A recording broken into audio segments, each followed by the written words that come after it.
a final technique for dealing with the problem of controlling images.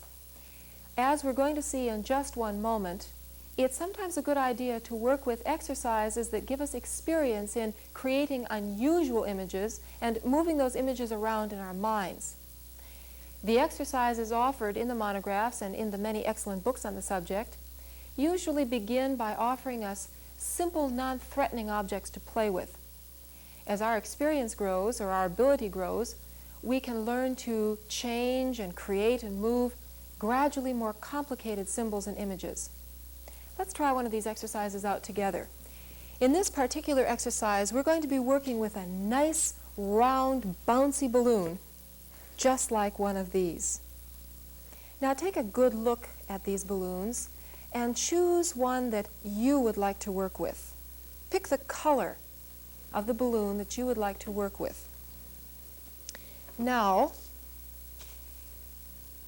look directly at this screen and close your eyes and picture a large, uninflated balloon in your mind. Mentally blow it up until it is half full, but distinctly round and bouncy, and knot it. Now throw the balloon up in the air. When it touches the ceiling, stop it there.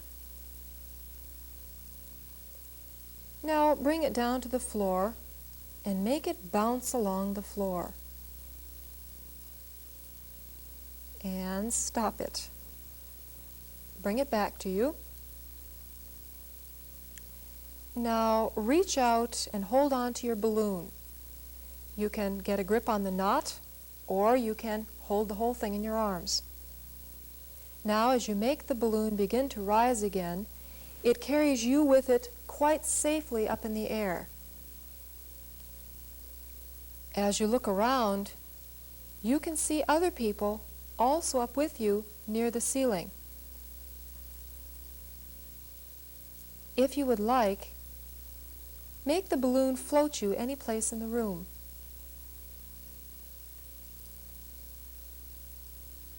Now, come back and make the balloon gently lower you to the floor. Now undo the knot and deflate your balloon. Put it in your pocket or purse. And if your balloon flew away while you were deflating it, you might want to go and pick it up so you can keep it for another time. You may open your eyes. Wasn't that fun? Very good. One last area of difficulty is developing visualizations that have the spark of life we're looking for. Try as we might, the images in our minds just seem to be flat pictures with no oomph.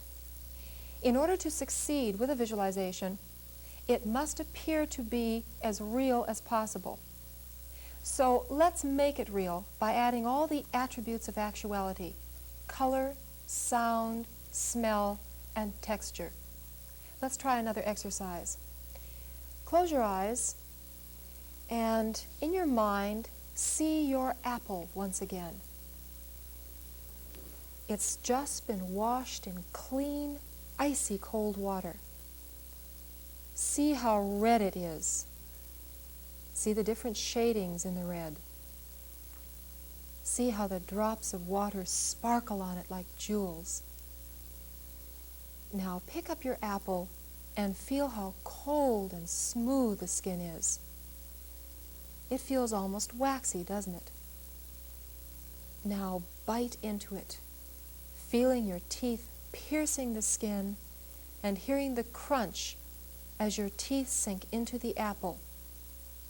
Smell the tart, sweet apple smell and taste how good it is.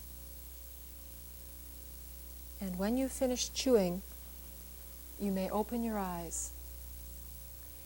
Once again, in order for a visualization to appear to be real, it must have all the attributes of actuality. The image, in effect, must feel real. The last element we need to add to our visualization, and the most crucial, is emotion. You know, many fratres and sorors have shared that one of the hardest things for them to do is to visualize people or themselves in their minds.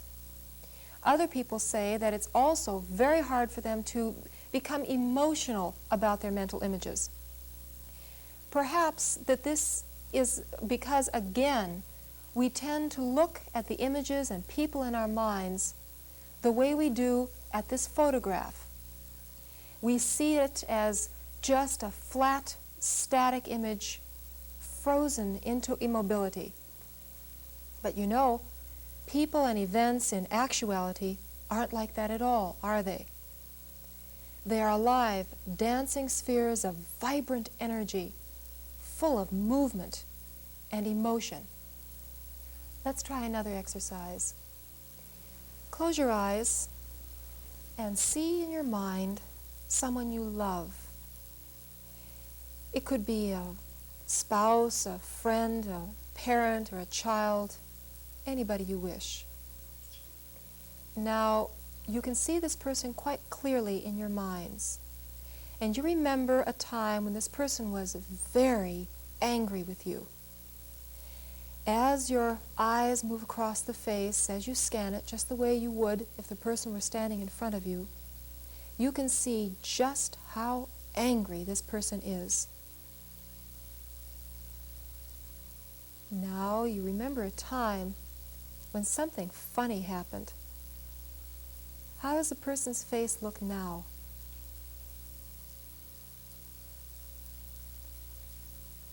And now you see this person's face filled with sorrow and grief. Look how unhappy this person is.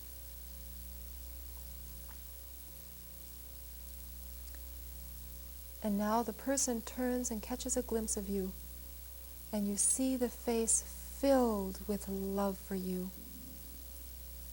How do you feel each time the face changes? You may open your eyes. In this last exercise, I wonder how many of you actually saw the face. How many of you just felt it or heard it? Whether we saw or felt the face, it was just as real, wasn't it? Which points up the fact that the word visualization may actually be quite misleading. We don't need to see something to know it's real.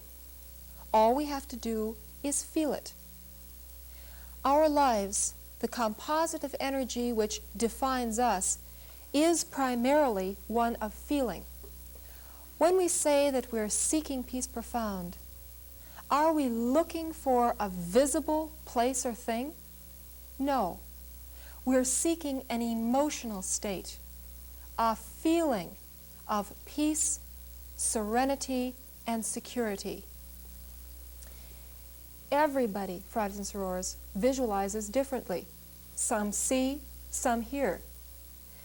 But all successful visualizations must ultimately only feel. Something doesn't need to look real to feel real. Therefore, we must never let our expectations with visualization discourage us. We must just accept that whatever we experience is exactly the right visualization experience for us at that time. Let's remember that bad feelings, feelings of failure and negativity, extinguish impressions and break concentration. What's worse, they program the mind against improvement. Have confidence. We are always exactly where we need to be, and we are always progressing just as we should. Because again, something doesn't have to look real to be real. In the outer objective world, the images and impressions we receive are stimulated by external events. In visualization, they're stimulated by internal events. But the process and the effects are quite similar. All experiences, all events impacting us, whether from external or internal events can and should be learning experiences. Therefore, whatever impressions we receive from our visualizations, let's make the commitment now that we will just accept them, enjoy them, and benefit from the many, many insights they will bring. For they are just as real as what's in front of our eyes. As a matter of fact, the more often and the more joyfully we work and play with our visualizations, the more we're going to understand them, the more meaning they will have, and the more successful we'll become with them. As we begin to open up to our sometimes unusual and surprising inner images, no matter how fantastic they may seem, we will find that they will begin to have a much more positive impact in our lives. Indeed, many fratres and sorores have shared that some of their best, most successful visualizations have in fact been very silly. One soror experienced a very crushing problem that was solved in a visualization, and it was solved, believe it or not, by a little fluffy green walking bush. Another frater had a very serious situation rectified by a friendly moose. Working with a terrible family dispute and struggling to create a harmony and love once again in the home, a frater found that the family dog kept popping into his visualization. He'd throw the dog out, the dog would pop back in again. Finally he gave up and just put his arms around the furry little guy and experienced much needed love and support. While struggling with a personal problem, one soror, much to her surprise, found herself nose to beak with an impertinent-looking seagull with little beady black eyes. All four of these people said that although these experiences were most unusual and surprising, they just accepted them. And they found these delightful symbols to be very supportive during very painful times. Most importantly, all four people found in these silly visualizations the very insight that they were so desperately seeking. Fratres and sorors, we've touched on a number of topics in our talk. Let's summarize all of this information by working again with a visualization. I'd like to return to the visualization we did the first time, working with our goal. If you're ready, close your eyes and visualize in your minds a very pleasant and happy place, maybe on a mountaintop or by the ocean or a river or in a lovely room. If you would like, you may ask a special friend to come and visit you here and join you on your visualization adventure. This special friend may be a person, an animal, or a plant, but it's someone who knows how wonderful and deserving you are. Look around you. Is someone there with you?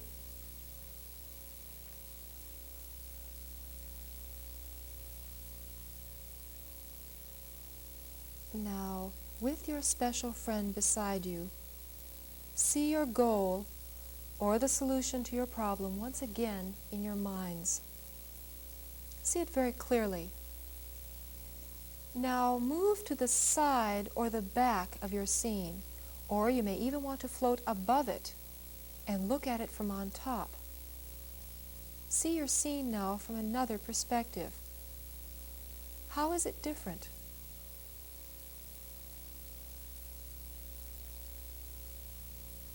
Look at the colors in the scene. Smell the smells. Hear the sounds. Reach out and touch something or move something.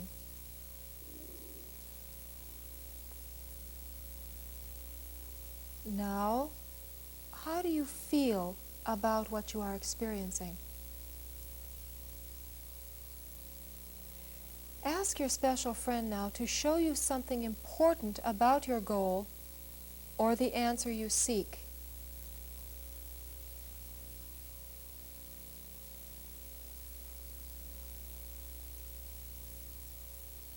Now that you have solved your problem or reached your goal, what happens next?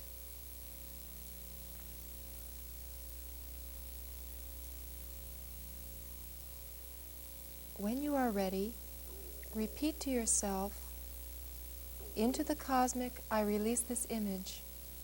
It is done. You may open your eyes. Now that you have your heart's desire, you are filled with energy and enthusiasm, and you can feel the vital life force flowing into your arms and legs. You are filled with life, energy, and enthusiasm. Fratres and sorors, life is a precious gift, an exciting adventure to be lived.